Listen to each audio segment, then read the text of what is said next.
अस्सलाम वालेकुम। आज की वीडियो में हम आपको बताएंगे कि जो बच्चे टॉपर्स होते हैं वो पेपर को अटैम्प्ट करने में और पेपर को लिखने में ऐसी कौन सी स्ट्रेटजीज़ को अपनाते हैं जिसकी वजह से वो पेपर भी बहुत अच्छा लिखते हैं और इसकी वजह से आप उनको बहुत अच्छे मार्क्स मिलते हैं। तो सबसे पहले हम आपके साथ कुछ पेपर शेयर करते हैं। ये इस्लामिक स्टडीज़ का पेपर है जिसमें आप लोग देख सकते हैं कि उस स्टूडेंट ने जो मतलब कि इस स्टूडेंट की पेपर प्रेजेंटेशन आप लोग देख सकते हैं। सबसे पहले उसने उस क्वेश्चन को हेडिंग दी हुई है जो उस क्वेश्चन की, जैसे सवाल नंबर 2 उसने लिखा है और उसके बाद उसके मुख्तसर जवाबात को लिखने के बाद उसने उसको अच्छे से अंडरलाइन किया जिसकी वजह से ये बिल्कुल वाज़ेह हो सकता है और इसकी प्रेजेंटेशन भी काफ़ी ज़्यादा खूबसूरत लग सकती है। उसके बाद देखें, सबसे पहले उसने क्वेश्चन को नंबर 1 लिखा है जो उसका पहला क्वेश्चन था। उसके बाद उसने एक प्रॉपर तरीके के साथ उसने हर लफ्ज़ को एक बाकायदा वाज़ा जो राइटिंग होती है, ये वाज़े तौर पर जो लिखाई होती है उसमें लिखा हुआ, ताकि हर चीज़ जो चेक करने वाला है उसको हर चीज़ वाज़े तौर पर नज़र आए। उसके बाद अगर कोई आप लोग इस्लामियात में या इस्लामिक स्टडी में आयत लिखते हैं, कोई हदीस लिखते हैं या कोई भी बात लिखते हैं तो उस सभी को अच्छे से हाईलाइट करें ताकि जो पेपर एग्जामिनर चेक करने वाला है उसको हर चीज़ वाज़े तौर पे नज़र आए। उसके बाद आप लोग अगली जगह भी देख सकते हैं कि उसने जो भी कोई हदीस लिखी है उसके साथ साथ उसकी जो कुतब है, उसके जो मौलफ़ीन है और उसकी जो सन वफ़ात है, ये सारी चीज़ें वाज़े तौर पर लिखी हैं। जब आप लोग हर चीज़ टू दी पॉइंट आंसर करेंगे तो एग्ज़ामिनर को भी अच्छी लगेंगी और उसके साथ साथ आपको वो मार्क्स भी अच्छे देगा। इस तरह आप नेक्स्ट भी देख सकते हैं कि जिस तरह का क्वेश्चन है उससे हूबहू रेलिवेंट आंसर लिखा हुआ है और इसी तरह जितने भी एग्ज़ामिनर पेपर चेक करते हैं वो फिर अच्छे से सीधी सीधी लिखाई को चेक करते हैं और अच्छे से मार्क्स भी देते हैं। इस तरह अगर आप आगे देखें तो अगर आप कोई आयत लिख रहे हैं तो सबसे पहले आप उसको प्रॉपर हेडिंग दें, आयत का तर्जमा, और जब आप उसको हेडिंग दे लेंगे देन आप उसकी हेडिंग को इन्वर्टेड कोमास में मतलब कि उसको कोट करें ताकि वो इजीली उसकी प्रेजेंटेशन भी अच्छी हो और जो चेकर हो उसको भी चेक करने में आसानी हो और इस तरह वो अच्छे तरीके से बहुत अच्छे आपको मार्क्स दे सकते हैं। इस तरह हर तरह की अगर आप प्रेजेंटेशन देखें तो पेपर को बहुत ही आला और अच्छे तरीके से एक एक लफ्ज़ को बाकायदगी के साथ, सफाई के साथ और बहुत ही नीट और क्लीन तरीके से लिखा हो, इस तरह हर चीज़ वाज़ेह हो रही है। इसी तरह हम आपके साथ दूसरे भी पेपर शेयर करते हैं जिसमें इसी तरह की बहुत अच्छी पेपर प्रेजेंटेशन और राइटिंग होगी।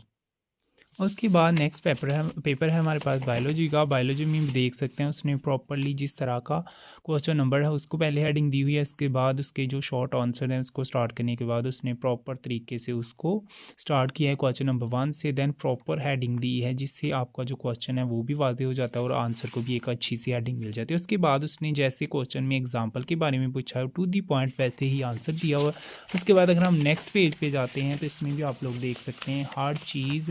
जिसमें अगर डिफरेंस आता है तो प्रॉपर्ली उसने दोनों वर्ड्स लिखे हैं और उसने लाइन ड्रॉ करके दोनों डिफरेंसेस को हूबहू सेम तरीके से नीट एंड क्लीन लिखा है। इसी तरह अगर आप आगे देखें तो वो भी उसने सारा ही सीधा सीधा लिखा है जिसमें उसने सारे मेन वर्ड्स को भी कोड किया। और अगर आपको कोई डायग्राम साथ पूछी है तो आप उसको बिल्कुल नीट और क्लीन और बिल्कुल सिंपल वे में ड्रॉ करें ताकि एग्जामिनर को देखने में भी बेहतर लगे और आपको भी आसानी से ड्रॉ करने में हेल्प मिल सके। इस तरह अगर हम आपको नेक्स्ट पेज पे लेके जाएं तो आप देख सकते हैं हर पेज पे जो प्रॉपर हेडिंग है उसको भी अच्छे से लिखा हुआ है। अगर आपने किसी चीज़ को अंडरलाइन करना है तो वो भी वाज़ेह तौर पर नज़र आए और उसके साथ साथ जो आपने उसके सामने डायग्राम या जितनी भी उसके साथ स्केच या कोई भी चीज़ ड्रॉ करनी है तो वो भी प्रॉपर तरीके से होनी चाहिए ताकि एग्जामिनर को जितनी ईजी तरीके से लिखा हुआ मिलेगा उतनी आसानी के साथ वो आपको चेकिंग के मार्क्स भी दे देगा और आप इंशाल्लाह बोर्ड में टॉप भी कर सकते हैं। अगर आप to the point same answer भी लिखते हैं और उसके साथ साथ आप उसको प्रेजेंट भी अच्छे करते हैं। जैसे ये आगे देख लें, हर चीज़ आप लोग देख सकते हैं बिल्कुल neat and clean and to the point simple way में लिखी हुई है। तो इस तरह जो बोर्ड के टॉपर बच्चे होते हैं वो इन स्ट्रेटजीज़ को अप्लाई करते हैं और इस तरह वो बहुत अच्छे बोर्ड में परफॉर्मेंस देते हैं और इस तरह वो बहुत अच्छे मार्क्स भी ले लेते हैं। प्रॉपर हेडिंग दें और उसके साथ साथ अच्छे तरीके से उसको लिखते जाएँ। और उसके बाद हमारे पास ये उर्दू का पेपर है जिसमें आप लोग देख सकते हैं सबसे पहले उर्दू के जो सवाल नंबर है उसको हेडिंग मीन के लिखा हुआ, उसके बाद उसका हवाला मतन, उसका मुसन्नफ़ का नाम, सबक अनवान, सनफ़, माखज़, ये सारी चीज़ें प्रॉपर वे में पहले आप मार्कर के साथ अच्छे से हेडिंग दें। उसके बाद उस पेन के साथ उसके रेलिवेंट जो आंसर बनता है वो सामने उसके जवाब लिखते हैं। उसके बाद उसका सियाक़ इसबाक़, उसका हवाला मतन, उसकी तशरीह, ये सारी चीज़ें आप देख सकते हैं प्रॉपर वे में बिल्कुल आपको हाईलाइट नज़र आ रही हैं। तो इस तरह जब आप तशरीह को इस तरह हर चीज़ वाज़ेह तौर पर लिखेंगे तो जो एग्ज़ामिनर है वो भी अच्छे से लिखेगा। और इस तरह आप लोग हर लफ्ज़ को खुला खुला और बड़ा बड़ा लिखें ताकि एग्ज़ामिनर को पढ़ने में भी आसानी हो और इसी तरह वो आसानी के साथ आपका पेपर चेक करेगा। जाएगा और आपको अच्छे मार्क्स भी देगा। जब आप इनको किसी पैराग्राफ की किसी जो आपके सामने तशरीह मिली होती है 2-3 अशार की, अब आप उस तशरीह को लिखते हैं, उसमें शेर कोड करते हैं और इस तरह वाज़ेह तौर पर वो शेर को चेक करते हैं और आसानी के साथ आपको अच्छे भले नंबर मिल जाते हैं। तो ये था उर्दू का पेपर, जिसमें आप लोग देख सकते हैं कितने अच्छे तरीके से उसने हेडिंग के साथ सब हेडिंग और उसके साथ हर चीज़ को अंडरलाइन किया और हर चीज़ वाज़ेह तौर पर नज़र आ रही है। जब वो चेकर को ऐसी चीज़ें मिलती हैं तो वो आसानी के साथ आपको नंबर दे सकता है और आप लोग बोर्ड में बहुत अच्छे मार्क्स ले सकते हैं।